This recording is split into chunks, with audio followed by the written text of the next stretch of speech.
گرامی، آئیے کچھ معروضات پیش کرنے سے قبل ہم اور آپ مل کر انتہائی ادب و احترام کے ساتھ اپنے اور ساری کائنات کے مرکز عقیدت آقائے دو جہاں حضور رحمت عالم سرور کائنات جناب محمد الرسول اللہ روحنا فداہ صلی اللہ تعالی علیہ وسلم کی بارگاہ پر انوار میں اپنے قلوب و اذہان کو منور و مجلہ و مصفہ و مزکہ کرنے کے لیے، اپنے سینے کو محبت رسول کا مدینہ بنانے کے لیے، غلامی مصطفیٰ کا ثبوت دیتے ہوئے مدینی کی طرف لو لگا کر گنبد خضرا کو نگاہوں میں سما کر بارگاہ رسول میں جھوم جھوم کر پورا مجمع ہدیہ درود پیش کریں۔ پڑھے بآواز بلند، اللہم صلی علی سیدنا وعلی آل سیدنا ونبینا مولانا محمد معدن الجود والکرم وآلہ الکرام ابنہ الکریم وبارک وسلم۔ حضرات گرامی، اعلیٰ حضرت عظیم البرکت امام اہل سنت، امام عشق و محبت، سیدی سرکار الشاہ امام احمد رضا محدث بریلوی فاضل بریلوی علیہ الرحمت و رضوان ارشاد فرماتے ہیں، وہ سرور کشور رسالت جو عرش پر جلوہ گر ہوئے تھے، وہ سرور کشور رسالت جو عرش پر جلوہ گر ہوئے تھے، نئے نرالے طرب کے ساما عرب کے مہمان کے لیے تھے۔ اعلیٰ حضرت فرماتے ہیں، وہی اول وہی آخر وہی ظاہر وہی باطن، وہی اول وہی آخر وہی ظاہر وہی باطن، اسی کے جلوے اسی سے ملنے اسی سے اس کی طرف گئے تھے، اسی کے جلوے اسی سے ملنے اسی سے اس کی طرف گئے تھے۔ اور پھر ایک مقام پر سید اعلیٰ حضرت امام اہل سنت یوں ارشاد فرماتے ہیں، کس کو دیکھا ہے یہ موسیٰ سے پوچھے کوئی، کس کو دیکھا ہے یہ موسیٰ سے پوچھے کوئی، آنکھ والوں کی ہمت پیلا کو سلام، آنکھ والوں کی ہمت پیلا کو سلام۔ پھر امام اہل سنت یوں لب کشا ہوتے ہیں، شب اسرا کے دولہا پہ دائم درود، شب اسرا کے دولہا پہ دائم درود، نوشہ بزم جنت پیلا کو سلام۔ اور کوئی غیب کیا تم سے نہا ہو بھلا، اور کوئی غیب کیا تم سے نہا ہو بھلا، جب نہ خدائی چھپا تم پہ کروڑوں درود۔ اللہ اللہ۔ حضرات گرامی، اللہ تبارک و تعالیٰ نے دنیا کے اس اسٹیج پر، دنیا کے اس عالم رنگ و بو میں کم و بیش 1,24,000 یا 2,24,000 انبیاء و رسول کو مبعوث فرمایا۔ انبیاء جلوگر ہوتے رہے، انبیاء آتے رہے، انبیاء مبعوث ہوتے رہے۔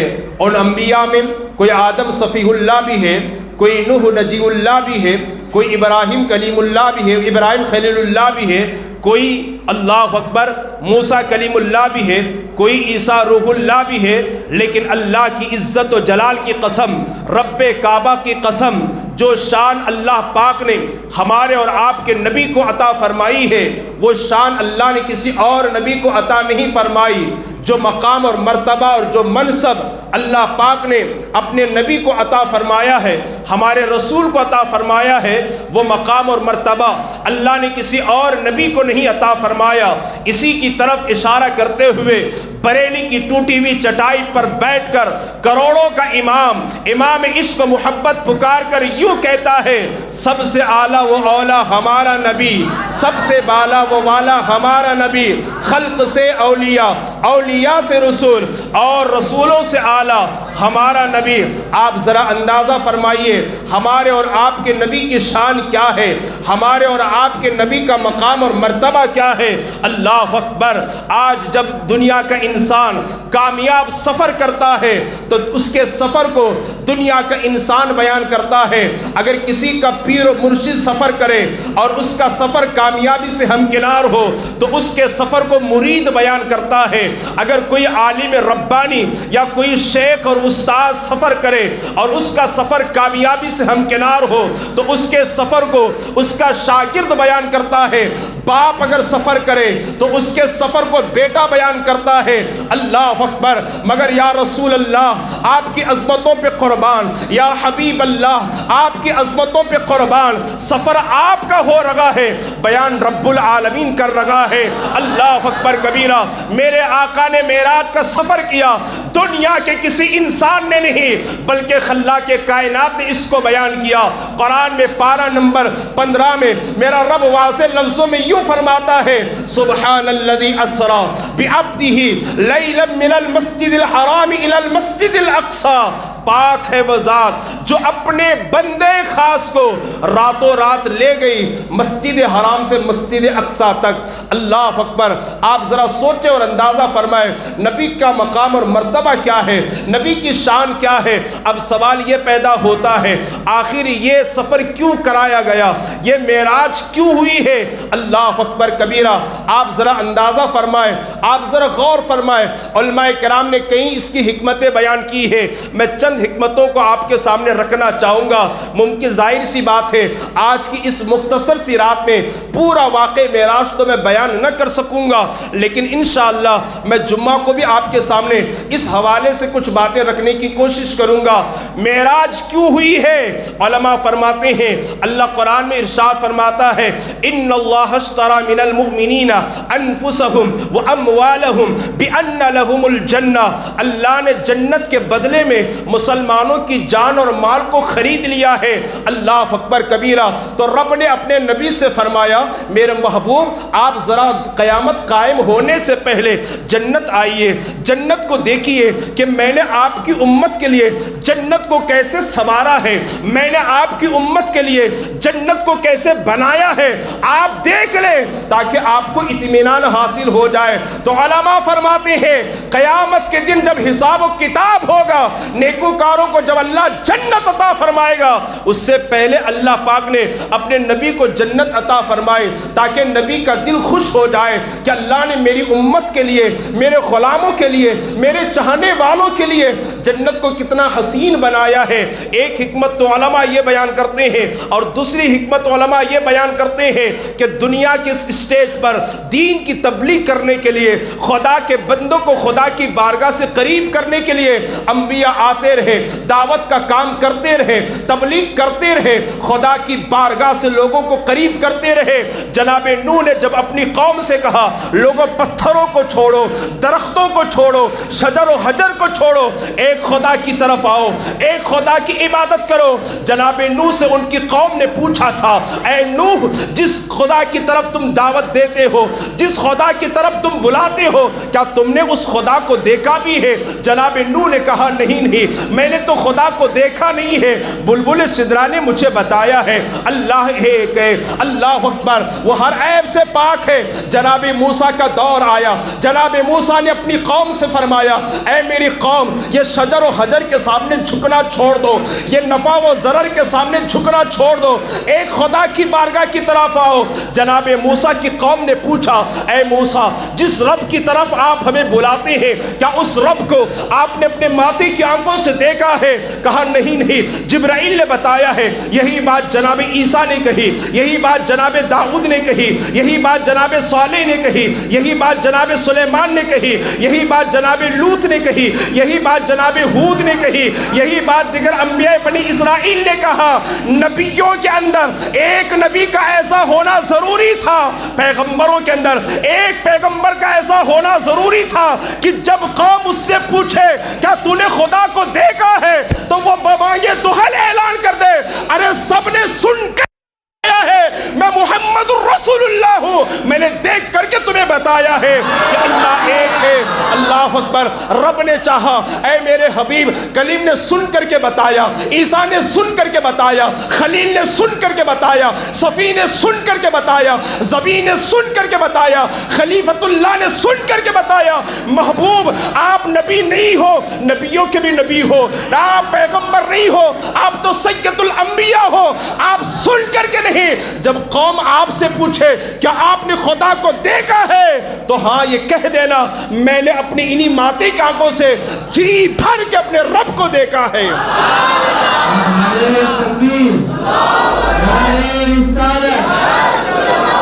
ایک حکمت یہ تھی کہ اللہ کے رسول یہ کہیں کہ میں نے دیکھ کر کے خدا کو آپ کو بتا رہا ہوں، خدا ایک ہے، وہ بے عیب ہے، ہر ظلم سے، ہر بے حیائی، ہر عیب سے وہ پاک ہے، وہ مبرہ ہے، وہ منزہ ہے، وہ پاک ہے، ہر کمی سے پاک ہے، ہر مکان سے پاک ہے، ادھر ادھر آنے جانے سے پاک ہے، انتقال مکانی سے پاک ہے، وہ ہر عیب سے پاک ہے جس کی طرف میں تمہیں بلاتا ہوں۔ یہ دوسری حکمت ہو گئی۔ اور تیسری حکمت تو علماء یہ بیان فرماتے ہیں، حکمتیں تو بہت بیان کی گئی ہیں، دیکھیے نا، آج اگر کسی کا بیٹا بے چین ہوتا ہے باپ اسے تسلی دیتا ہے، کسی کا مرید اگر بے چین ہوتا ہے تو پیر اسے تسلی عطا کرتا ہے، کسی کا شاگرد اگر بے چین ہوتا ہے تو اس کا استاد اسے تسلی عطا کرتا ہے، چھوٹا بھائی اگر بے چین ہوتا ہے بڑا بھائی اسے تسلی عطا کرتا ہے۔ مگر یا رسول اللہ آپ کی کیا شان ہے، بے چین آپ ہوتے ہیں تسلی مولا عطا کر رہا ہے،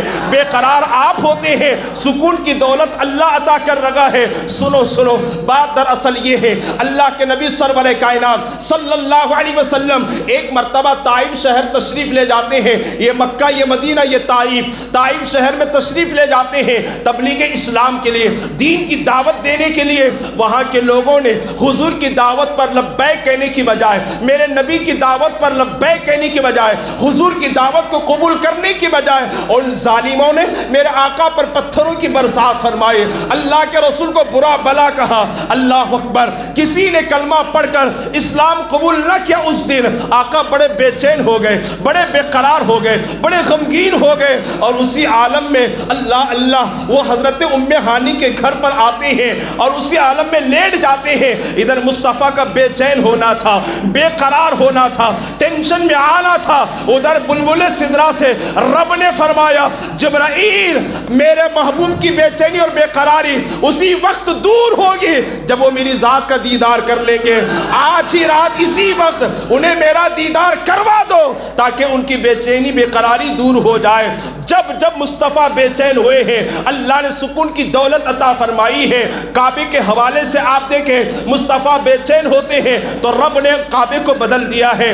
مصطفیٰ نے چاہا کہ سورج پلٹ جائے، اللہ نے ان کی چاہت کے مطابق سورج کو پلٹ دیا۔ مصطفیٰ نے چاہا چاند کے 2 ٹکڑے ہو جائیں تو اللہ نے ان کی چاہت کے مطابق چاند کے ٹکڑے فرما دیے۔ مصطفیٰ نے چاہا ابو جہل کی بند مٹھیوں میں کنکریاں ان کا کلمہ پڑھے تو کنکریاں کلمہ پڑھتی ہوئی نظر آتی ہے۔ اللہ اللہ، ایک حکمت یہ بھی ہے، حضرت موسیٰ نے کہا تھا مولا میں تجھے دیکھنا چاہتا ہوں، اللہ میں تیرا دیدار کرنا چاہتا ہوں۔ اللہ نے فرمایا لن ترانی، موسیٰ تم مجھے ہرگز نہیں دیکھ سکتے۔ یہ کیا بات ہوئی؟ موسیٰ بھی تو کلیم اللہ ہے، ابراہیم بھی تو خلیل اللہ ہے، نوح تو نجی اللہ ہے، عیسیٰ تو روح اللہ ہے، اور نبی نہیں دیکھ سکتے۔ وجہ اس کی کیا ہے؟ یہ بتانا تھا اور نبی دنیا میں رب کے ذات کے مظہر بن کر کے نہیں بلکہ رب کے صفات کے مظہر بن کر کے گئے ہیں۔ اللہ کی ذات کا دیدار تو وہی کرے گا جو دنیا میں مظہر صفات نہیں مظہر ذات بن کر کے گیا ہو، اور وہ ذات صرف محمد الرسول اللہ کی ہے۔ اللہ اللہ، آپ ذرا اندازہ فرمائے میرے اور آپ کے نبی کی کیا شان ہے۔ جب موسیٰ علیہ السلام نے بار بار اسراء کیا، اللہ میں تجھے دیکھنا چاہتا ہوں، میں تیرا دیدار کرنا چاہتا ہوں، تو رب نے فرمایا کوہ طور پر آ جاؤ، پہاڑ پر آ جاؤ، 40 دن تک عبادت کرو، 40 دن تک مسلسل روزے رکھو اور میری حمد و ثنا بیان کرو، اس کے بعد تمہیں ہو سکتا میرا دیدار ہو جائے۔ 40 دن تک مسلسل جناب موسیٰ نے کوہ طور پر روزہ رکھا اور اللہ کی عبادت میں مصروف رہے، لیکن جب دیکھنے کی باری آئی اللہ پاک نے اپنے تجلیوں کا اظہار فرمایا۔ اللہ اللہ، موسیٰ علیہ السلام برداشت نہ کر سکے، بے ہوش ہو کر کے زمین پر آ گئے۔ حضرت موسیٰ تجلیات ربانی کو دیکھ نہ سکے۔ آپ اندازہ فرمائیے جب موسیٰ علیہ السلام کو ہوش آتا ہے، موسیٰ علیہ السلام عرض کرتے ہیں اے اللہ تو نے مجھ پر بڑا کرم فرمایا ہے، بڑا احسان فرمایا ہے کہ تو نے مجھے اپنے تجلیوں کی زیارت سے مشرف اور مالامال فرمایا۔ یہ اور بات ہے کہ میں کنٹرول نہ کر سکا، میری طاقت میں نہیں تھا، میں بے ہوش ہو کے گر گیا۔ مولا یہ بتا میں تیرا شکر کیسے ادا کروں؟ اللہ پاک نے ارشاد فرمایا اے موسیٰ اگر میرا شکر ادا کرنا چاہتے ہو ہمیشہ میری توحید کا اقرار کرو اور محمد کی محبت اپنے دل میں پیدا کرو۔ اللہ اللہ، جناب موسیٰ نے عرض کیا اے اللہ تیری توحید تو سمجھ میں آتی ہے، تیری وحدانیت سمجھ میں آتی ہے، لیکن اللہ کیا تیرا شکر بجا لانے کے لیے محمد کی محبت بھی ضروری ہے؟ حضور کی محبت کو چھوڑ کر دنیا کی محبت میں گرفتار ہونے والوں میرے نوجوانوں سنو، اللہ اکبر، اپنے دلوں میں کرسی اور دنیا کی دولت کی محبت پیدا کرنے والوں سنو، حضور کی محبت کیا چیز ہے؟ جناب موسیٰ نے پوچھا اللہ تیرا شکر بجا لانے کے لیے کیا محمد کی محبت ضروری ہے؟ اللہ پاک نے ارشاد فرمایا اے موسیٰ سن لو، اگر محمد نہ ہوتے تو میں تمہیں بھی پیدا نہ کرتا، زمین کو پیدا نہ کرتا، آسمان کو پیدا نہ کرتا، شجر و حجر کو پیدا نہ کرتا۔ ارے پوری کائنات کو اگر میں نے پیدا کیا ہے تو محمد عربی کے لیے پیدا کیا ہے، ان کے صدقے میں پیدا کیا ہے۔ تبھی تو امام پکار کر کے کہتا ہے زمین و زمان تمہارے لیے، مکین و مکان تمہارے لیے، چنین و چنہا تمہارے لیے، بنے دو جہاں تمہارے لیے، بنے دو جہاں تمہارے لیے۔ حضور کی محبت کتنی ضروری ہے، لیکن افسوس، صد ہزار افسوس، آج ہمارے دلوں میں اللہ اکبر کرسی کی محبت تو ہے لیکن حضور کی جیسی محبت ہونی چاہیے اللہ ماشاءاللہ دور دور تک وہ نظر نہیں آتی ہے۔ بڑی معذرت کے ساتھ آج ہمارے دلوں میں دولت کی محبت تو ہے، زمین کی محبت تو ہے، دکان اور مکان کی محبت تو ہے، کاروبار کی محبت تو ہے، لیکن حضور کی جیسی محبت ہونی چاہیے، دور دور تک وہ محبت نظر نہیں آتی ہے۔ مسلمانوں کم سے کم اپنے نبی سے اتنی وفاداری تو کرو جتنی وفاداری ایک جانور کرتا ہے۔ آپ کو معلوم بھی ہے فتح مکہ، یہ جنگ خیبر کی بات میں آپ کو بتاؤں، جب خیبر فتح ہوا ایک گدی ہے جو حضور صلی اللہ علیہ وسلم کی بارگاہ میں حاضر ہوتی ہے، گدا یا گدی ہے، تقریباً روایتوں میں گدی ملتا ہے اور کچھ روایتوں میں گدا تذکرہ ہے۔ وہ حضور کی بارگاہ میں آتا ہے، وہ آ کر کے اللہ اکبر حضور کو سلام پیش کرتا ہے۔ اللہ اکبر، میرے نبی نے اس گدے سے فرمایا بتاؤ تمہارا نام کیا ہے؟ اس نے کہا یزید بن شہاب۔ اللہ کے نبی نے فرمایا یہ یزید نام مجھے اچھا نہیں لگتا، میں تمہارا نام بدل دیتا ہو۔ اللہ کے رسول نے اس کا نام بدل دیا اور یافور اس کا نام نبی نے عطا فرمایا۔ یافور اتنا وفادار ہے، ارے میں انسان کی بات نہیں کر رہا، ایک گدے جیسے جانور کی بات کر رہا ہو۔ دیکھو گدا جیسا جانور اپنے نبی کا کتنا وفادار ہے، ہمیشہ حضور کے در پر بیٹھا رہتا ہے، حضور کا در چھوڑ کر ہلتا نہیں ہے، ہمیشہ وفاداری کرتا ہے۔ حضور کو جب کبھی کسی صحابی کو بلانا ہوتا ہے حضور خود نہیں جاتے، اس گدے سے کہتے ہیں جاؤ ابو بکر کو بلا کر کے لانا، جاؤ عمر کو بلا کر کے لانا، جاؤ طلحہ اور زبیر کو بلا کر کے لانا۔ ارے اس گدے کی وفاداری دیکھو، وہ گدا جاتا ہے اور دروازے پہ دستک دیتا ہے اور یوں سر ہلا کر کے اشارہ کر کے کہتا ہے چلو محمد عربی بلاتے ہیں، تاجدار مدینہ بلاتے ہیں۔ اللہ اکبر، جب تک وہ گدا زندہ رہا یا وہ گدی زندہ رہی حضور کے در پر رہا، لیکن جیسے حضور کا وصال ہوا جانتے ہیں اس گدی نے ایک گڑھے میں کود کر اپنی جان کو دے دی اور اپنی زبان حال سے یہ کہا کہ جب حضور ہی نہیں ہے تو زندگی کا کوئی مزہ ہی نہیں ہے۔ اے مسلمانوں، کیا گدے جیسے جانور سے بھی ہم گئے گزرے ہیں؟ جو وفاداری ہمارے اندر نظر نہیں آتی ہے، حضور کی محبت ہمارے اندر نظر نہیں آتی ہے، حضور کی سنت پر عمل کرنے کا جذبہ ہمارے اندر نظر نہیں آتا ہے۔ اگر دنیا اور آخرت کی کامیابی چاہتے ہو، رسول اللہ کی رضا چاہتے ہو تو وفاداری نبھانے کی کوشش کرے اور نبی کے نام پر مر مٹنے کا جذبہ اپنے اندر پیدا کرے۔ ایک اور آخری بات بتا کر اپنی گفتگو کو آخر میں ختم کرنے کی کوشش کروں۔ حکمت کیا ہے؟ یہ معراج کرانے کی حکمت کیا ہے؟ سنیے، اللہ نے جب زمینوں کو پیدا فرمایا، آسمانوں کو پیدا فرمایا تو زمین اور آسمان کے درمیان اختلاف ہوا، جھگڑا اور بحث ہوئی۔ تو زمین نے یہ کہا اے آسمان، میں بڑے فخر سے کہتا ہوں کہ مجھ میں درخت ہیں، چرند ہیں، پرند ہیں، طرح طرح کے پھل اور پھول موجود ہیں جو میری زینت کا ذریعہ ہیں۔ تو آسمان نے فخر سے سر بلند کرتے ہوئے کہا اگر تجھ میں چرند پرند ہیں، درخت، پھل، پھول پھول ہیں تو مجھ میں چاند اور سورج ہیں، ستارے موجود ہیں۔ پھر زمین نے کہا اے آسمان سن لے مجھ میں فلاں فلاں ہے، آسمان نے کہا مجھ میں فلاں فلاں ہے۔ پھر زمین نے آسمان سے کہا اے آسمان سن لے مسجد اقصی مجھ میں ہے، کعبہ معظمہ مجھ میں ہے۔ تو آسمان نے سر اونچا کر کے کہا ارے مجھ میں تو بیت المعمور ہے جس کا طواف فرشتے کرتے ہیں۔ پھر آسمان نے کہا ارے تو فخر کرتا ہے، سن جنت تو میرے دامن میں موجود ہے۔ تو زمین نے کہا ارے آسمان اگر جنت تیرے دامن میں ہے تو مالک جنت میرے دامن میں ہے، جنت تیرے دامن میں ہے تو مالک جنت میرے دامن میں ہے۔ اور یہ فضیلت ایسی تھی، یہ فضیلت ایسی تھی کہ آسمان کو سر جھکانا پڑا۔ آسمان نے اپنی زبان حال سے کہا اللہ ایک مرتبہ اپنے نبی کو بلانا تاکہ مجھے شرمندگی کا اظہار کرنا نہ پڑے، اپنا سر جھکانا نہ پڑے، میں بھی فخر سے کہہ سکوں اور اس محمد عربی کے تلووں کو میں نے بھی چوما ہے۔ اس لیے اللہ نے یہ معراج کروائی تاکہ آسمان زمین کے سامنے شرمندہ نہ ہو سکے، اس لیے معراج کروائی گئی ہے۔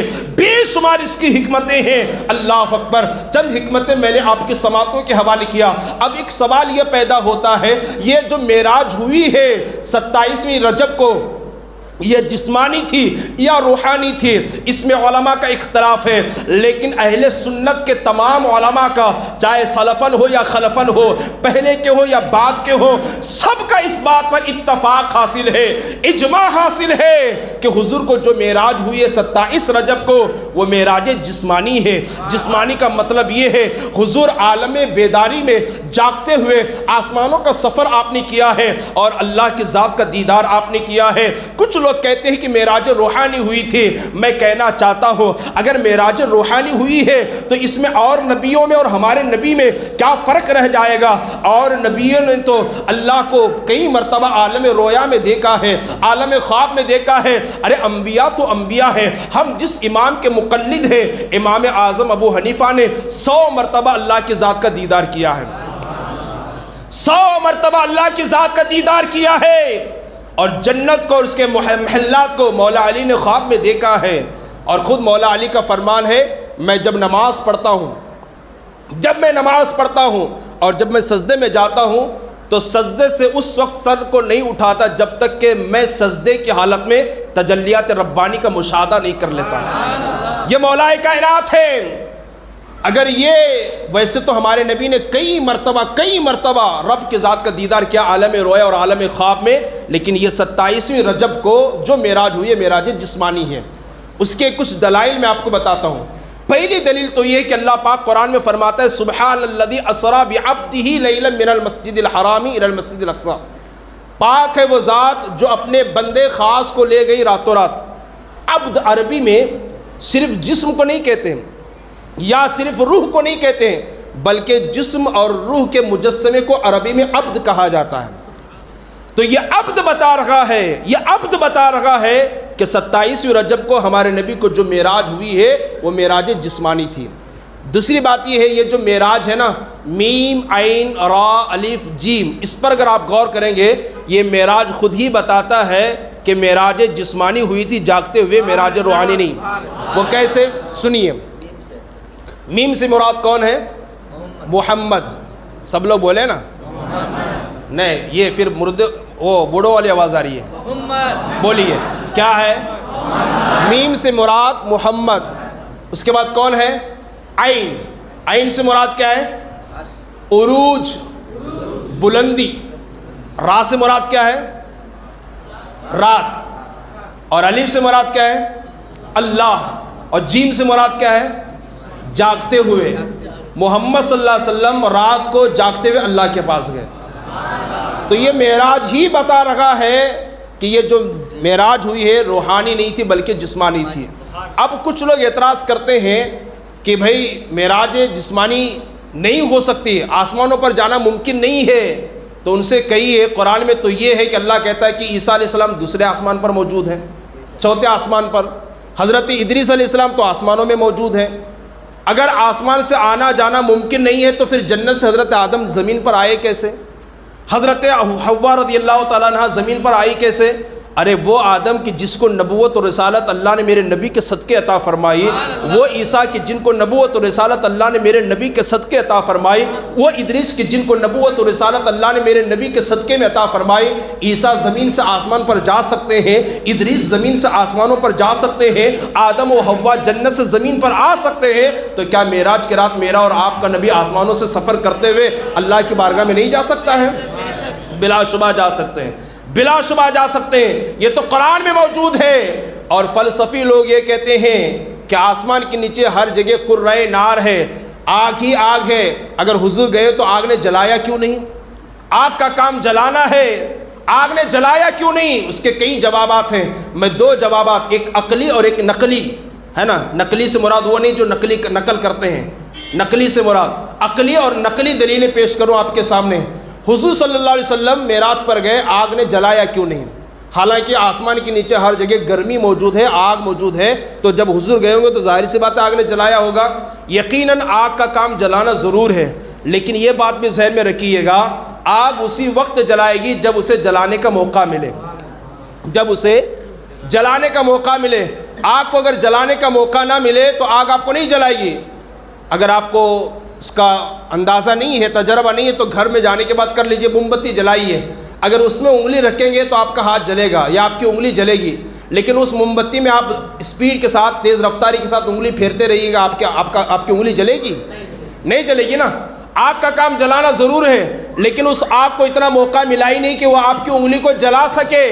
یقیناً آگ ہے، آسمان کے نیچے گرمی ہے اور اس کا کام جلانا ضروری ہے، وہ جلاتی ہے، لیکن وہ اس وقت جلائے گا نا کہ جب اس کو جلانے کا موقع ملے۔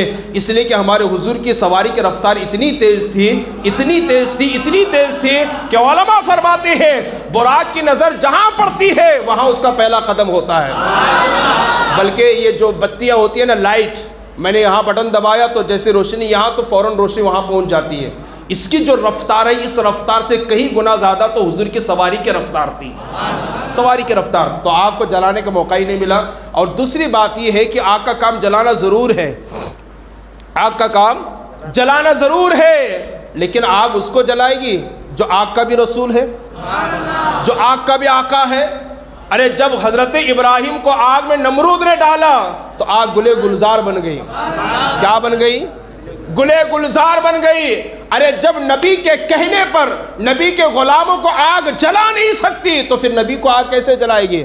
حضرت عمار بن یاسر ہیں، یہ تین لوگ ہیں، حضرت سمیہ، حضرت عمار، حضرت یاسر۔ حضرت سمیہ ماں ہے، حضرت عمار والد ہیں، حضرت یاسر ان کے بیٹے ہیں۔ یہ تینوں مشرکوں کا کھلونا بن چکے تھے، یہ بہت تکلیف دیتے تھے کفار مکہ، اللہ اکبر کبیرہ، بہت ستاتے، بہت پریشان کرتے۔ تڑپا تڑپا کر جناب سمیہ کو شہید کیا، حضرت عمار کو مارا۔ اور جب حضرت یاسر کی باری آئی تو مکہ والوں نے کہا ماں یاسر، ہم نے باپ کو مار دیا، ماں کو مار دیا، اب تم تو محمد کا دامن چھوڑ دو، محمد کی تعریف کرنا چھوڑ دو۔ حضرت یاسر یہی کہتے، میں سب کچھ تو گوارا کر لوں گا لیکن محمد کا دامن کبھی نہ چھوڑوں گا، ان کی تعریف اور توصیف بیان کرنا میں کبھی نہ چھوڑوں گا۔ اللہ اکبر۔ مکہ والوں نے پکڑا حضرت عمار بن یاسر کو، جلتے ہوئے انگاروں میں ڈال دیا۔ اچانک حضور کا گزر ہو رہا تھا، میرے نبی رک گئے اور نبی نے ارشاد فرمایا، یا نارو کونی برداً و سلاما علی عمار کما کنت علی ابراہیم۔ نبی نے فرمایا، اے آگ، میں رسول ہو کر تجھے حکم دیتا ہوں کہ تو میرے غلام عمار پر ویسی ٹھنڈی ہو جا جیسے ابراہیم پر ٹھنڈی ہوئی تھی۔ تو جب نبی کے کہنے پر آگ جو ہے نا وہ غلام کو نہیں جلا سکتے تو حضور کو کیسے جلائے گے؟ بلکہ عالم یہ ہے، حضور جس چیز کو ہاتھ لگا دے اس کو آگ نہیں جلاتی۔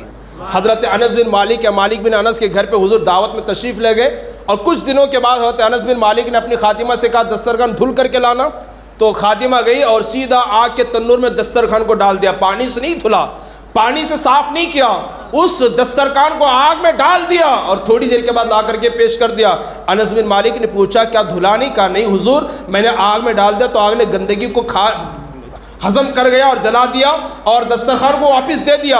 حضرت انس بن مالک نے کہا یہ تو بتا آگ کا کام جلانا ہے، آگ نے دسترخوان کو کیوں نہ جلایا؟ وہ خادمہ کہتی ہے ایمان بڑا مضبوط تھا، وہ کہتی ہے اے میرے آقا جان سن لے، جب حضور ہمارے گھر پر تشریف لائے تھے میں کھڑکی سے جھانک کر دیکھ رہی تھی کہ حضور نے اپنے ہاتھ کو اس دسترخوان میں صاف کیا تھا، اور میرا یہ ایمان اور عقیدہ ہے جس چیز کو حضور کا ہاتھ لگ جائے اسے کبھی آگ جلا نہیں سکتی۔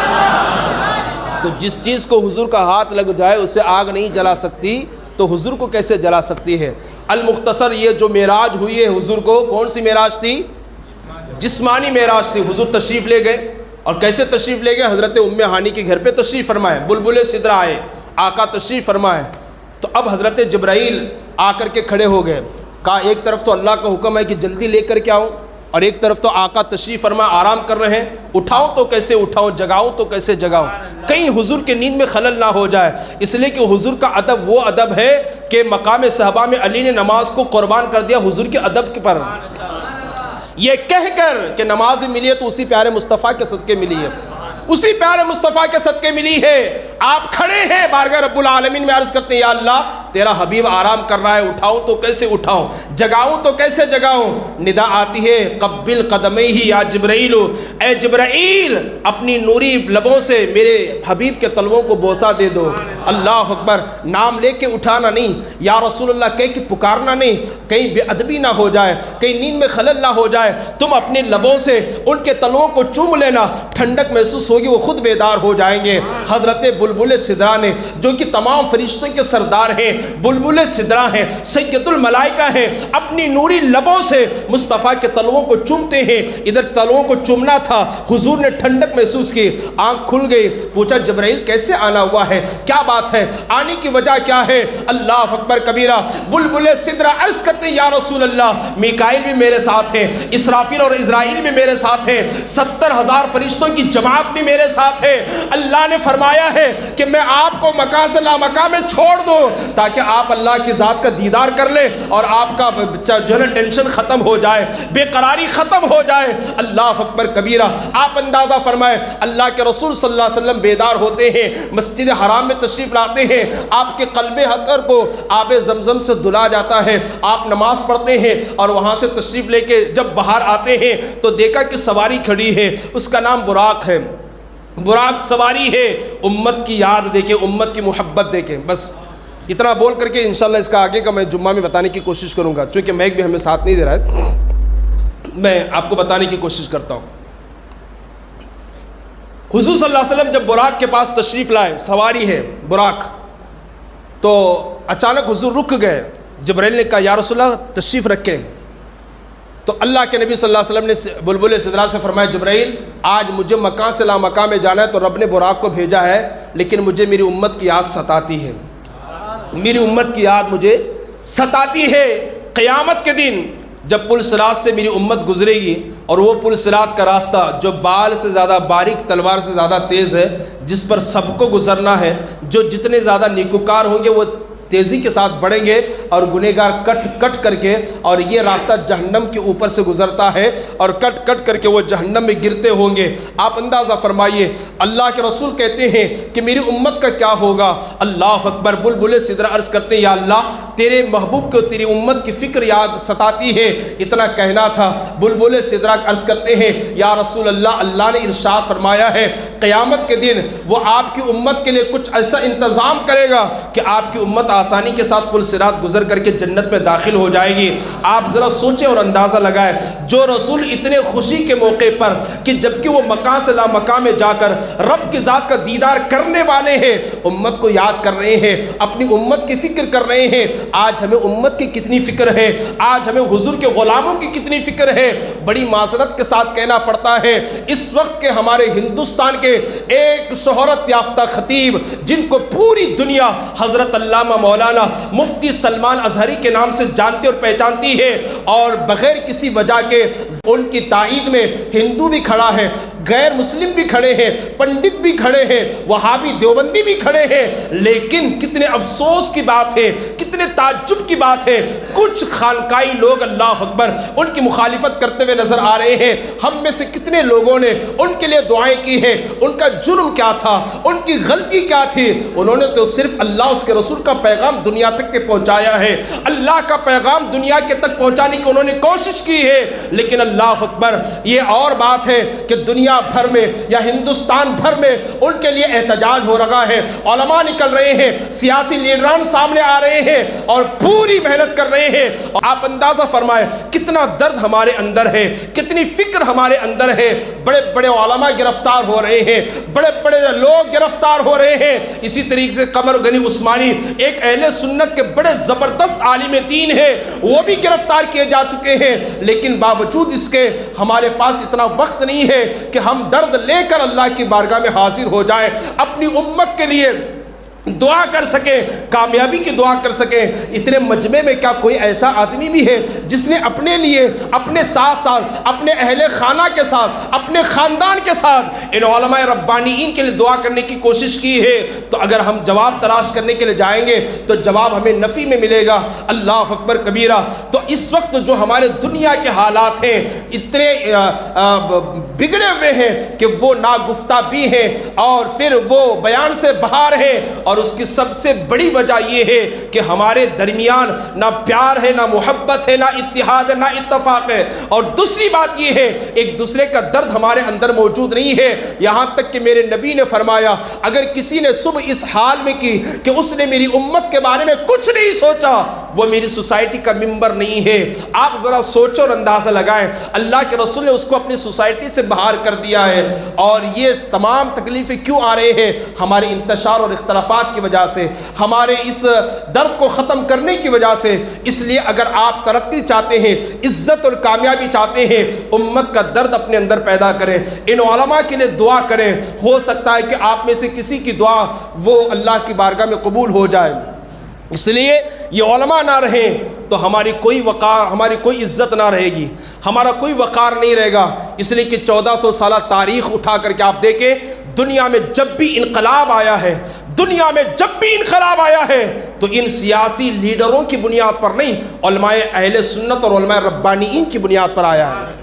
بہت دور جانے کی بات نہیں ہے۔ اسی ہندوستان پر غور کر لیں آپ، ہندوستان کو اگر آزادی ملی ہے تو سب سے زیادہ علماء سولی پر چڑھائے گئے ہیں، سب سے زیادہ علماء نے قربانی دی ہے۔ یہ لوگ امت کا درد کیا پیدا کریں گے جو کرسی کے لیے ایک دوسرے کی، اللہ اکبر، ایک دوسرے کو کفر و شرک تک پہنچانے کی بات کرتے ہیں، ایک دوسرے کو گمراہی تک پہنچانے کی بات کرتے ہیں۔ انہیں تو اپنی کرسی کی فکر ہے، انہیں تو اپنی دولت کی فکر ہے، انہیں تو حکومت کی فکر ہے، لیکن علماء کو اگر فکر ہوتی ہے، نہ کرسی کی فکر ہوتی ہے، نہ دولت کی فکر ہوتی ہے، اگر فکر ہوتی ہے تو پیارے مصطفیٰ کے غلاموں کی فکر ہوتی ہے، مصطفیٰ جان رحمت کی امت کی فکر ہوتی ہے۔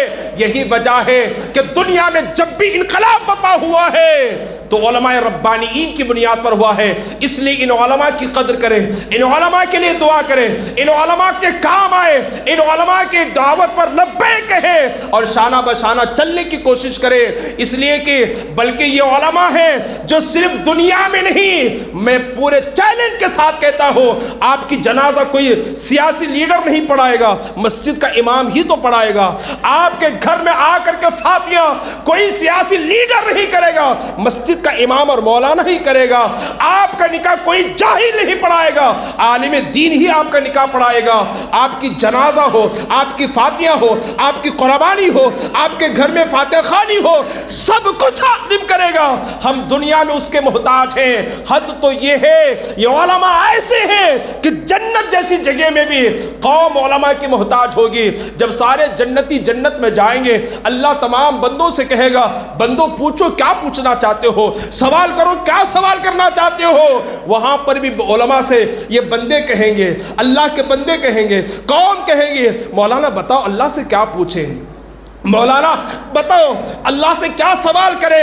جنت جیسے پاکیزہ جگہ میں بھی یہ قوم علماء کی محتاج ہے، لیکن افسوس کی بات یہ ہے ہمارے بڑے بڑے علماء قیدی بن رہے ہیں، ہمیں کوئی فکر نہیں ہے، ہمیں فکر ہے تو صرف کرسی کی فکر ہے۔ مسجد میں بیٹھ کر آج کس مقدس رات میں غلام ربانی پوری ذمہ داری کے ساتھ کہہ رہا ہے جب یہ علماء ختم ہو جائیں گے تمہاری نماز جنازہ پڑھانے والا کوئی نہیں ہوگا، تمہارا نکاح پڑھانے والا کوئی نہیں ہوگا، ورنہ حال کیا ہوگا تمہارا جانتے ہو۔ ایک کھیڑے کی بات میں آپ کو کرتا ہوں، میں وضو خانے میں کھڑا ہوں، گاؤں کے ملا صاحب آئے، اللہ اکبر، ملا صاحب نے آ کر کے مجھ سے کہا حضرت یہ 22 رجب کو کس کے نام سے فاتح خوانی ہوتی ہے، کس کے نام سے فاتح خوانی ہوتی ہے؟ تو صبح انہوں نے فاتح خوانی کر دی ہے، اللہ اکبر۔ تو جس کے گھر میں فاتح خوانی ہوئی ہے وہ پیچھے سے آ کر گالی دیتے ہوئے کہتا ہے نادان تو حضرت سے اثر میں پوچھ رہا ہے کہ یہ کنڈے کی فاتح خوانی کس کے نام سے ہوتی ہے؟ ظالم مردود، تو نے صبح ہمارے گھر میں کس کے نام سے فاتح خوانی کروائی ہے؟ یہ حال ہو جائے گا، ایسے آ کر کے نکاح پڑھائیں گے، ایسے آ کر کے تمہاری امامت کریں گے۔ اگر یہ علماء ربانیین علماء حق چلے جائیں تمہیں دین کا مسئلہ بتانے والا کوئی نہ ہوگا، بخاری پڑھ کر سنانے والا کوئی نہیں ہوگا۔ مسلمانوں سنو، میرے نبی نے فرمایا ہے اگر عزت چاہتے ہو، اگر ہلاکت سے بچنا چاہتے ہو، یا تو عالم بنو، یا تو متعلم بنو، یا تو ان کو سننے والے بنو، یا تو ان سے محبت کرنے والے بنو، پانچواں نہ بننا ورنہ ہلاک ہو جاؤ گے۔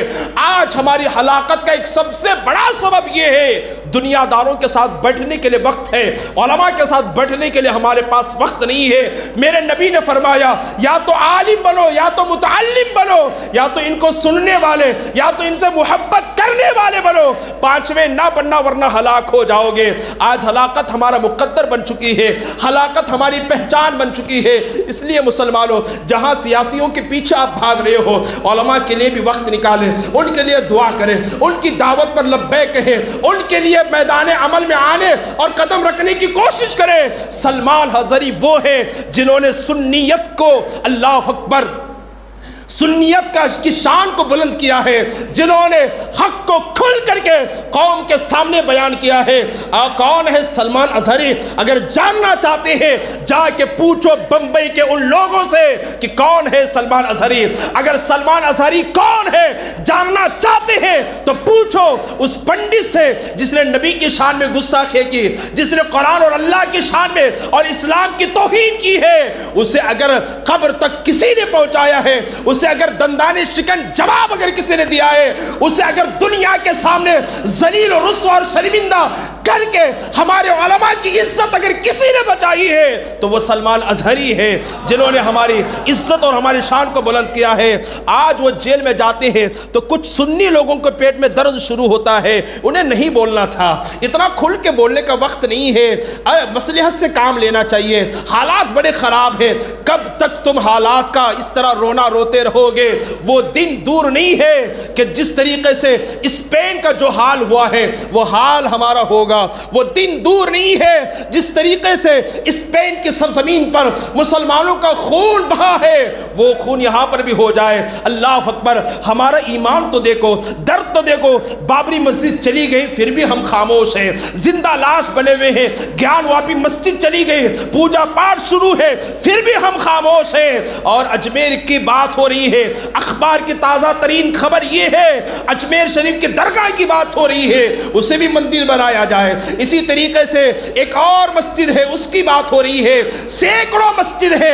کرناٹک میں پردے پر حجاب پر پابندی لگائی گئی ہے، ہم سڑکوں پر آئے۔ اب راجستھان میں پابندی لگائی جا رہی ہے۔ اس طریقے سے دنیا کے حالات ہیں۔ کب تک ہم مسئلے سے کام لیتے رہیں گے؟ کب تک ہم حکمت سے کام لیتے رہیں گے؟ مسلمانوں اگر جینا چاہتے ہو تو امت کا درد اپنے اندر پیدا کرو، امت کی فکر اپنے اندر پیدا کرو۔ یاد رکھو جب کوئی مسلمان کسی مسلمان کی فکر کرتا ہے رسول اللہ کو قبر انور میں بڑی خوشی محسوس ہوتی ہے۔ اللہ اکبر کبیرہ، ہو سکتا ہے کہ تمہارے سجدے اللہ کو قبول نہ ہو سکتا ہے کہ تمہاری عبادت اللہ کو قبول نہ ہو سکتا ہے تمہارے سجدے قیامت کے دن تمہارے منہ پہ مار دیے جائیں، ہو سکتا ہے کسی مسلمان کو خوش کرنا یہ اللہ کو پسند آ جائے، کسی مسلمان کی فکر کرنا اللہ کو پسند آ جائے اور اللہ اسی کو نجات کا ذریعہ بنا کر ہم سب کی مغفرت فرما دے۔ تو عرض یہ کر رہا تھا، بلبل سدرا سے میرے آقا نے فرمایا جبرائیل میرے لیے تو براق آیا ہوا ہے، میری امت کا کیا ہوگا، میری امت کا کیا ہوگا؟ اللہ اکبر کبیرہ، وہ رسول جنہوں نے دنیا میں آتی امت کی فکر کی، دنیا سے جاتے ہوئے امت کی فکر کی، دنیا میں رہ کر امت کی فکر کی، اور سواری سفر میں جاتے وقت معراج کے لیے امت کی فکر کی، آج اس رسول کے کلمہ پڑھنے والوں کے پاس امت کی فکر نہیں ہے۔ اس کو کتنا گرانا ہے گرا لو۔ جانتے ہیں آپ جب کبھی کسی کی عزت اچالی جاتی ہے اللہ کا عرش ہلنے لگتا ہے، زمین تھر تھر کانپنے لگتی ہے، یہ زمین اپنے زبان حال سے اللہ سے کہتی ہے اللہ مجھے اتنی طاقت دے دے کہ میں پھٹ جاؤں اور اس ظالم کو اپنے اندر دبوچ لوں۔ اللہ اکبر، اوروں کی عزت کو اچالنے والوں، اوروں کی سیٹ اور کرسی کے خاطر اوروں کی عزت پر ڈاکہ اور حملہ کرنے والوں، سن لو اللہ کی پکڑ بہت سخت ہے، اللہ کی گرفت بہت سخت ہے۔ چند دن کی حکومت کے لیے، چند دن کی کرسی کے لیے، چند دن کی شہرت کے لیے اللہ اکبر تم کسی کی عزت کے ساتھ سودا نہ کرے، کسی کا ایمان پر حملہ نہ کرے، کسی کے عقیدے پر حملہ نہ کرے۔ اللہ اکبر کبیرہ، امت کی فکر کرے، امت کی فکر کریں۔ اگر آپ نے امت کی فکر کیا رسول اللہ کو بہت خوشی ہوگی۔ تو بلبل سدرا کہتے ہیں یا رسول اللہ، اللہ آپ کی امت کے لیے سواری کا انتظام فرمائے گا۔ اب آقا سوار ہوتے ہیں براق پر، اور یہ بڑی تیز رفتاری کے ساتھ یہ سواری نکلتی ہے اور مسجد اقصیٰ پہنچتی ہے۔ مسجد اقصیٰ جانے سے پہلے اللہ کے رسول کا گزر حضرت موسیٰ کی قبر کے پاس سے ہوتا ہے۔ میرے آقا فرماتے ہیں میں نے دیکھا کہ موسیٰ کھڑے ہو کر کے نماز پڑھ رہے ہیں۔ نبی کو مر کر مٹی میں کہنے والوں ذرا سنو، یہ تو حدیث پاک ہے، غالباً بخاری شریف کی حدیث ہے۔ آقا فرماتے ہیں موسیٰ اپنی قبر میں کھڑے ہو کر نماز پڑھ رہے ہیں۔ ارے موسیٰ جیسا پیغمبر جب اپنی قبر میں زندہ ہے تو موسیٰ کا پیغمبر اپنی قبر میں زندہ کیوں نہیں ہوگا؟ موسیٰ کا پیغمبر اپنی قبر میں حیات کے ساتھ کیوں نہیں ہوگا؟ وہ بھی زندہ ہے، وہ سنتے ہیں، بلکہ ہم تو کہتے ہیں سنا ہے، بلکہ سنا نہیں ہے، یقین ہے۔ آپ ہر عاشق کے گھر تشریف لاتے ہیں، میرے گھر میں بھی ہو جائے چراغا یا رسول اللہ، میرے گھر میں بھی ہو جائے چراغا یا رسول اللہ۔ ہمارے آقا زندہ ہے۔ المختصر وہاں سے موسیٰ علیہ السلام کو سلام کر کے آقا تشریف لے چلتے ہیں، مدینہ المنورہ شہر آتا ہے۔ بلبل سدرا عرض کرتے ہیں یا رسول اللہ یہاں 2 رکعت نماز آپ ادا کریں، یہ یثرب ہے، یہی آپ کا مسکن ہوگا، یہی آپ کا مدفن ہوگا، یہی آپ کی قبر ہوگی، یہی ہجرت کر کے آپ آئیں گے۔ اللہ کے رسول نے 2 رکعت نماز پڑھی اور پھر وہاں سے تشریف لے چلے، مسجد اقصیٰ گئے۔ مسجد اقصیٰ میں حضرت آدم سے لے کر حضرت عیسیٰ تک تمام انبیاء کرام موجود تھے، تمام انبیاء موجود تھے۔ اللہ اکبر، تمام انبیاء نے ہمارے حضور کا استقبال کیا اور حضور کو آگے بڑھایا گیا۔ وہاں پر بھی میرے آقا نے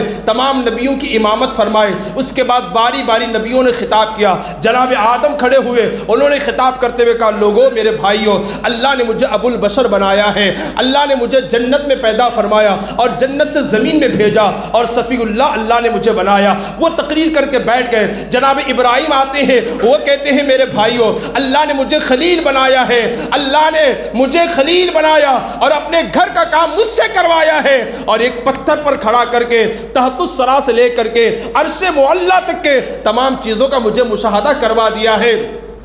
اس کے بعد جناب موسیٰ کلیم کہتے ہیں اے میرے بھائیوں اللہ کا مجھ پر بڑا احسان ہے، مجھ پر بڑا احسان ہے، اللہ نے مجھے کلیم عطا بنایا ہے اور تورات جیسی کتاب اللہ نے مجھے عطا فرمائی ہے، اور سن لو اللہ نے مجھے اور میری قوم کو فرعون اور فرعونیوں سے نجات عطا فرمایا ہے۔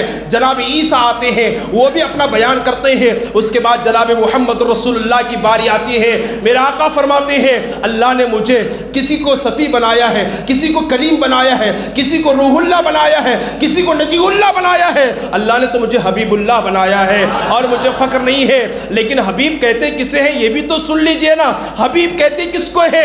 آقا نے یہ فرمایا اللہ نے سب کو جو کچھ بنایا بنایا، لیکن اللہ نے مجھے حبیب بنایا ہے۔ آؤ جناب موسیٰ سے پوچھتے ہیں، جناب موسیٰ ہے خود اللہ سے کہتے ہیں اللہ میں تیرا کلیم ہوں، محمد تیرے حبیب ہے، فما الفرق بین الکلیم والحبیب، اللہ تو ہی بتا دے کلیم اور حبیب میں فرق کیا ہے؟ اللہ کہتا ہے موسیٰ کلیم سننا چاہتے ہو کلیم اور حبیب میں کیا فرق ہے تو سنو، کلیم وہ ہے جو خدا کو دیکھنا چاہے، کلیم وہ ہے جو خدا کو دیکھنا چاہے، اور حبیب وہ ہے جسے خدا دیکھنا چاہے۔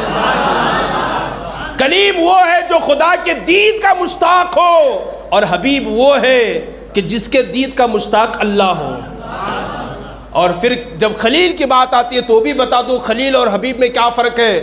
خلیل وہ ہے جو اللہ کو اپنا دوست بنائے، خلیل وہ ہے جو اللہ کو اپنا دوست بنائے، حبیب وہ ہے جسے اللہ اپنا دوست بنائے۔ اور ایک آخری بات، خلیل وہ ہے جسے مقام ابراہیم ایک چھوٹے سے پتھر پر کھڑا کر کے تحت الثری سے لے کے عرش معلیٰ تک تمام چیزوں کا مشاہدہ کروایا جاتا ہے، تمام چیزیں دکھوائی جاتی ہے۔ خلیل وہ ہے، خلیل وہ ہے جسے پتھر پر کھڑا کر کے تحت الثری سے لے کے عرش معلیٰ تک تمام چیزیں دکھوائی جاتی ہے۔ حبیب وہ ہے کہ جسے معراج کی رات عرش معلیٰ سے اوپر بلا کر کے خدا کے ذات کا دیدار کروایا جاتا ہے۔ یعنی اگر یوں کہوں، جہاں خلیل کی نگاہ پہنچ رہی ہے وہاں حبیب کے قدم پہنچ رہے ہیں، جہاں خلیل کی نگاہ پہنچ رہی ہے وہاں حبیب کی نگاہ پہنچ رہی ہے۔ یہ ہے حبیب۔ اللہ کے رسول نے خطاب فرمایا، اور خطاب کرنے کے بعد پھر آپ جو ہے براق پر تشریف لائے، براق پر سوار ہوئے، اور پہلے ہی آسمان پر آپ یوں لمحہ بھر میں آنکھوں کے پلکنے جھپکنے سے پہلے آسمان پر پہنچے۔ دروازے پر دستک دی گئی، پوچھا گیا اندر سے کون؟ کہا جبرائیل ہوں۔ کہا ساتھ میں کون ہے؟ کہا محمد رسول اللہ ہے۔ کیا وہ آئے ہیں یا بلائے گئے ہیں؟ کہا بلایا گیا ہے، انہیں بلایا گیا ہے۔ تب دروازہ کھولا گیا۔ یہاں ایک پوائنٹ کی بات بتا کر اپنی گفتگو ختم کر دوں، اسی دروازے سے، اسی آسمان سے جبرائیل کئی ہزار مرتبہ آئے ہیں، کئی ہزار مرتبہ آئے ہیں۔ موسیٰ کے دور میں بھی آئے ہیں، جناب عیسیٰ کے دور میں آئے ہیں، جناب ابراہیم کے دور میں آئے، میرے نبی کے دور میں کئی ہزار مرتبہ آئے۔ کبھی فرشتوں نے نہیں پوچھا آنے والا کون ہے، ساتھ میں کون ہے۔ آج کیوں پوچھا جا رہا ہے؟ آج اس لیے پوچھا جا رہا ہے، آج جو ہے نا وہ سیکورٹی بہت مضبوط ہے۔ آج جبرائیل اگر محمد کے بغیر بھی آئے تو دروازہ کھولا نہیں جائے گا، اس لیے پوچھا جا رہا ہے کہ ساتھ میں محمد ہے کہ نہیں ہے۔ اگر ہے تب تو دروازہ کھولا جائے گا۔ اگر فرشتوں کے سردار بھی ہو کر محمد کے بغیر آتے ہیں آج کی رات تو ان کے لیے دروازہ نہیں کھولا جائے گا، اس لیے پوچھا جا رہا کون ہے، ساتھ میں کون ہے۔ اللہ اکبر۔ جب جبرائیل کہتے ہیں میں جبرائیل ہوں، ساتھ میں محمد ہیں، تو دروازہ کھلتا ہے، اور پھر حضرت مختار کائنات آسمانوں کا سفر کرتے ہیں۔ اب آسمانوں کا سفر کرتے ہوئے پہلے آسمان پر، دوسرے، تیسرے، چوتھے، ساتویں آسمان پر کن کن نبیوں سے ملاقات ہوئی، کیا کیا باتیں ہوئی، جنت میں کیا دیکھا، جہنم میں کیا دیکھا، رب کی ذات کا دیدار کیسے کیا، کتنی مرتبہ دیدار کیا، اور کب کیسے تشریف لائے، انشاءاللہ یہ سب سننا ہے تو آپ جمعہ کو اول وقت میں آنے کی کوشش کریں۔ یہ ساری گفتگو میں آپ کی سماعتوں کے حوالے کرنے کی کوشش کرتا ہوں، اور اللہ کی بارگاہ میں دعا کرتا ہوں کہ اللہ تعالی ہمیں اور آپ کو کہنے سننے سے زیادہ عمل کی توفیق عطا فرمائے۔ اللہ تبارک و تعالی ہم سب کا اس بیٹھنے کو اپنی بارگاہ میں قبول فرمائے۔ واقعی آج مستان صوفے والوں نے ایک تاریخ رقم کر دی ہے، دیکھ رہا ہوں 10 بجے سے لے کر 12:30 بجے تک غالباً 2.5 گھنٹے ہو گئے ہیں جیسا مجمع بیٹھا ہے، پورا کا پورا مجمع بیٹھا ہے۔ اللہ کی بارگاہ میں غلام ربانی زمین قلب کے ساتھ دعا کرتا ہے، اللہ معراج کی برکتیں ہم سب کو نصیب فرمائے، معراج کا جو تحفہ ہے اس کی حفاظت کرنے کے اللہ ہم سب کو توفیق عطا فرمائے۔ اللہ تبارک و تعالی ہم سب کو اسی طریقے سے ہمیشہ مسجد کو آباد کرنے کی توفیق عطا فرمائے۔ چند ضروری اعلانات ہیں، انہیں سماعت فرما لیں، اور اس کے بعد ہم ذکر کریں گے، فاتحہ خوانی ہوگی۔ الحمدللہ ہر سال کی طرح اس سال بھی ہمارے عالی جناب عزت مآب اسماعیل صاحب بہادر نے آئے ہوئے تمام مہمانوں کے لیے شیرنی اور مٹھائی کا انتظام کیا ہے، تبرک کا انتظام کیا ہے۔ ان کے لیے دعا کریں کہ اللہ پاک ان کے اس تبرک کو اپنی بارگاہ میں قبول فرمائے، اور اللہ ان کے کاروبار میں برکت عطا فرمائے۔ جتنے ہمارے جملہ بے قصور قیدی ہیں ان سب کے لیے دعا کریں کہ اللہ پاک انہیں رہائی کی توفیق عطا فرمائے۔ مسلمانوں اگر آپ چاہتے ہیں نا اللہ آپ کو بے حساب عطا کرے، اللہ آپ کو بے حساب عطا کرے، تو سن لیجئے آج آپ کو میں ایک فارمولہ بتا رہا ہوں، ایک نسخہ بتا رہا ہوں، اپنے لیے کم مانگے اوروں کے لیے زیادہ مانگے، اپنے لیے کم مانگے اوروں کے لیے زیادہ مانگے۔ علماء کرام فرماتے ہیں، بلکہ حدیثوں کا مفہوم میں آپ کے سامنے عرض کر رہا ہوں، بندہ اوروں کے لیے اتنا مانگتا ہے کہ اس کو اپنے مانگنے کے لیے ٹائم نہیں ہے، اللہ اسے اتنا عطا کرتا ہے جتنا وہ مانگنے والا تھا نا اس سے زیادہ اللہ اسے عطا کرتا ہے۔ کیا اللہ اس کے مانگنے سے زیادہ اس کو عطا فرمائے گا۔ اس لیے گزارش یہ ہے، اس وقت پوری ہندوستان میں خاص طور پر ہمارے حالات بہت خراب ہیں، بہت ناگفتہ بھی ہیں، لیکن افسوس کرنے کی ضرورت نہیں ہے، یہ حالات خود ہم نے پیدا کیا ہے، ان حالات کے خود ہم ذمہ دار ہیں، کسی کو انگلی اٹھا کر کے بولنا بھی غلط ہے۔ حجاج بن یوسف نے کئی لوگوں کا قتل کیا، کئی لوگوں کا قتل کیا، اتنا بڑا ظالم انسان گزرا ہے حجاج بن یوسف، اتنا ظالم گزرا ہے، اپنے گرو کو نہیں چھوڑا اس نے، اپنے استاد کو بکری کی طرح ذبح کیا اس نے، اور پھر پیسوں کے اوپر اپنے استاد کا فوٹو نکال کر کے اپنا فوٹو بٹوایا تھا اس نے سکوں پر۔ اتنا بڑا ظالم، 90,000 لوگوں کو تو اس نے اپنے ہاتھ سے قتل کیا ہے، آرڈر کر کے کتنے لوگوں کو قتل کیا اس کا کوئی ریکارڈ نہیں ہے۔ حسن بصری سے ان کے شاگرد نے پوچھا تھا، حضور اللہ پاک نے اتنے بڑے ظالم حجاج بن یوسف کو ہم پر مسلط کیوں کیا؟ حضرت حسن بصری ایک چیخ نکالتے ہیں اور کہتے ہیں ہم گناہوں میں گرفتار ہو گئے تو اللہ نے اس ظالم کو ہم پر مسلط کر دیا ہے، اللہ نے اس ظالم کو ہم پر مسلط کر دیا ہے۔ آج اگر ہم پیٹے جا رہے ہیں، مارے جا رہے ہیں، مسجد کے، خانقاہوں کے، درگاہوں کے دروازے ہمارے لیے بند ہو رہے ہیں، ہمارا جینا دوبر ہو گیا ہے، اس کی سب سے بنیادی وجہ ہم خود ہیں۔ قرآن میں خود رب نے فرمایا جو کچھ مصیبتیں تمہیں پہنچتی ہیں یہ تمہارے اپنے ہاتھوں کی کمائی ہے۔ کتنے لوگ ہیں جو مسجد کو آباد کرتے ہیں، کتنے لوگ ہیں جو سنتوں پر عمل کرتے ہیں، کتنے لوگ ہیں جو فضول خرچی سے بچتے ہیں، کتنے لوگ ہیں جو عیاشی سے بچنے کی کوشش کرتے ہیں۔ یہ ہمارے بدعمالیوں کا نتیجہ ہے، یہ بدعمالیوں کا نتیجہ ہے کہ ظالم حکومت ہم پر مسلط ہو رہی ہے، ہم سے ہماری زمین چھینی جا رہی ہے۔ اتنی بڑی زمین ہونے کے بعد یہ زمین ہمارے لیے آئے دن تنگ ہوتی جا رہی ہے۔ آج بڑا ہمیں افسوس ہوتا ہے، آج ہمارے ساتھ یہ حالات ہیں، کل ہمارے بچوں کے کیا حالات ہوں گے اللہ ہی بہتر جانے۔ یہی ہمارے حالات رہے، اللہ ہی بہتر جانے۔ ابھی بھی ہمارے لوگ متحد ہونے کو تیار نہیں ہیں، ایک ہونے کو تیار نہیں ہے۔ میں چند ذمہ داروں کے ساتھ کھڑا تھا، اب ہمیں شادیوں میں پیسہ خرچ کرنے کی ضرورت نہیں ہے، اب عرسوں کے نام پر ہمیں سندل اور ڈی جے کے نام پر پیسہ خرچ کرنے کی ضرورت نہیں ہے، اب قوم میں بیداری پیدا کرنے کے لیے پیسہ خرچ کرنے کی ضرورت ہے، اپنی قوم کے اندر ایجوکیشن اور تعلیم کو بڑھانے کے لیے پیسہ خرچ کرنے کی ضرورت ہے۔ یہ کتنا بڑا ہمارا المیہ ہے کہ 1 سے لے کر کے 25 سے 50 حال مسلمانوں کے ہبلی میں نظر آتے ہیں، لیکن ایک 10 صحیح سے اسکول ہمارے نظر نہیں آتے ہیں، گنے چنے چند اسکول ہے، تعلیم صحیح نہیں ہے، تربیت صحیح نہیں ہے۔ اچھے اچھے پڑھنے والوں کو پوچھ لیں، فرسٹ ایئر سیکنڈ ایئر پڑھنے والے بچے اردو نہیں پڑھ پاتے ہیں، انگلش نہیں پڑھ پاتے ہیں، اسکولز گنے چنے ہیں تو تعلیم نہیں ہے، تربیت نہیں ہے۔ آج اگر ہم ترقی چاہتے ہیں، یہ تیر و تلوار کا دور نہیں ہے، یہ بم اور بندوق کا دور نہیں ہے، یہ ایجوکیشن اور علم کا دور ہے۔ جس کے پاس جتنی زیادہ علم کی طاقت ہوگی وہ دنیا میں اتنا ہی زیادہ کامیاب انسان کہلائے گا۔ اس لیے گزارش یہ ہے شادیوں میں پیسہ کم خرچ کریں، بہت کم خرچ کریں، نہ کہ برابر خرچ کریں۔ خود میرے آقا نے فرمایا نکاح کو اتنا سستا اور آسان کر دو کہ زنا کرنا مشکل ہو جائے، لیکن ہماری قوم نے نکاح کو اتنا مشکل بنا دیا ہے، اتنا مشکل بنا دیا ہے، لوگ سود اور رشوت پر لے کر کے شادیاں کر رہے ہیں جس میں شریعت کی کوئی اجازت نہیں ہے۔ شادیوں میں پیسہ کم خرچ کریں اور اس کے نام پر پیسہ کم خرچ کریں، وہی پیسہ آپ اسکول میں لگائیں، مدرسے میں لگائیں، قوم کی ترقی کے لیے لگائیں۔ مٹھی بھر کے یہود دنیا بھر میں کنٹرول ہے، سپر پاور ممالک امریکہ جیسا اس سے کانپتا ہے، اس کی بنیادی وجہ ایجوکیشن ہے، اتحاد ہے۔ اللہ اکبر، مٹھی بھر کے یہود ہیں، دنیا بھر میں ان کی حکومت چل رہی ہے۔ دنیا بھر میں ہم جو کچھ دیکھتے ہیں، یوٹیوب ان کا ہے اور فیس بک ان کا ہے، سوشل میڈیا ان کا ہے، الیکٹرانک میڈیا ان کا ہے۔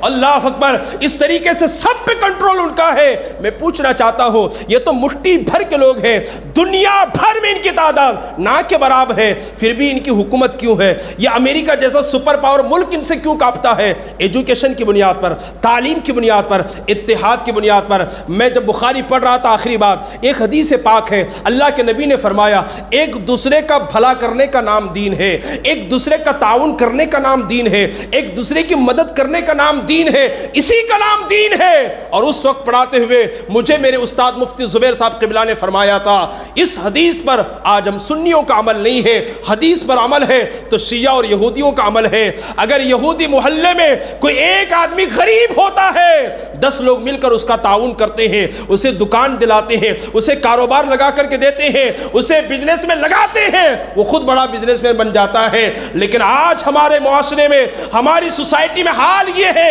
اگر کسی کی دکان اچھی چل رہی ہے، کسی کا مکان اچھا چل رہا ہے، کسی کا کاروبار اچھا چل رہا ہے، ہم دعا کرنے کی بجائے، ساتھ دینے کی بجائے کوشش یہ کرتے ہیں ٹھپ پڑ جائے، برباد ہو جائے، نیچے آ جائے، زمین پہ آ جائے۔ اللہ اکبر کبیرہ۔ اس حدیث پر تو ہم کو عمل کرنا تھا، لیکن غیر عمل کر رہے ہیں، جس کی بنیاد پر دنیا بھر میں ان کا کنٹرول ہے۔